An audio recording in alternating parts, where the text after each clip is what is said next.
Hello, welcome to the part 9 of this series of videos dedicated to electronic simulation with thermistors and RTD.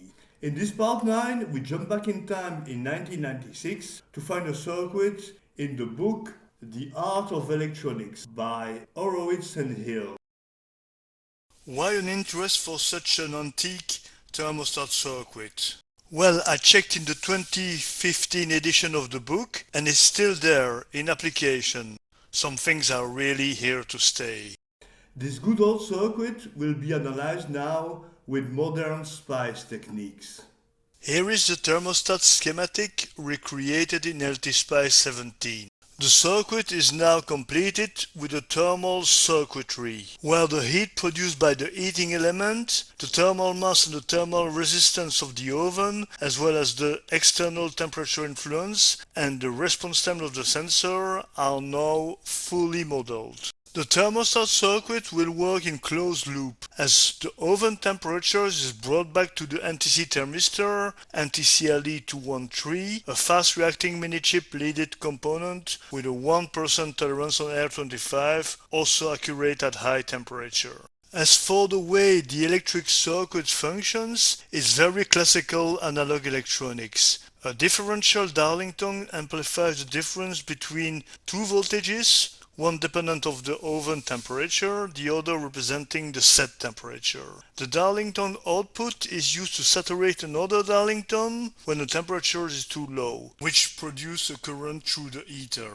Let's make a first simulation. The room, oven or chamber, whatever, is initially at 20 degrees C and the set temperature is 50 degrees C as target. We see that the power is maximal while the room temperature is under 50 degrees C. Then there are some pulses of power in order to stabilize the reached target temperature, and as the external temperature is rising, the power supplied is decreasing. We can then follow the power supply changes in time, which compensate the external temperature variations.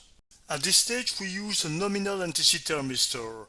So let's give a look at the nominality of the reached temperature in steady state. We see that we reach 49.8 degrees C, thus not exactly 50 degrees C. What can be the reason of this offset?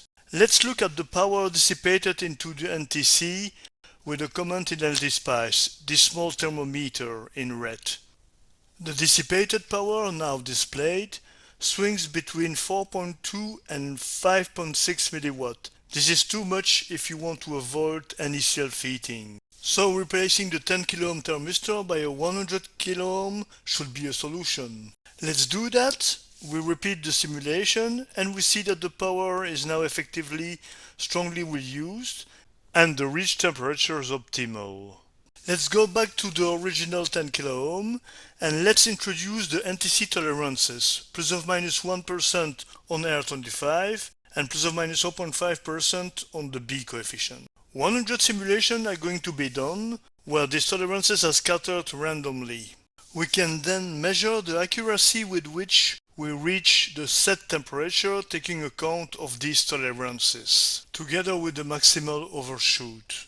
We can now test different set temperature at will. Here 50, 65 and 80 degrees C. We see how the delivered power changes accordingly.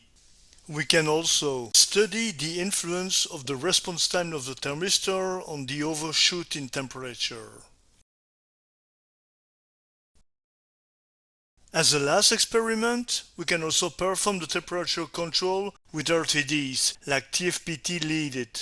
In order to do that, we swap the sensor and the fixed resistor in the Darlington bridge, and we conclude that the function can be realized this way, but with other tolerances, of course.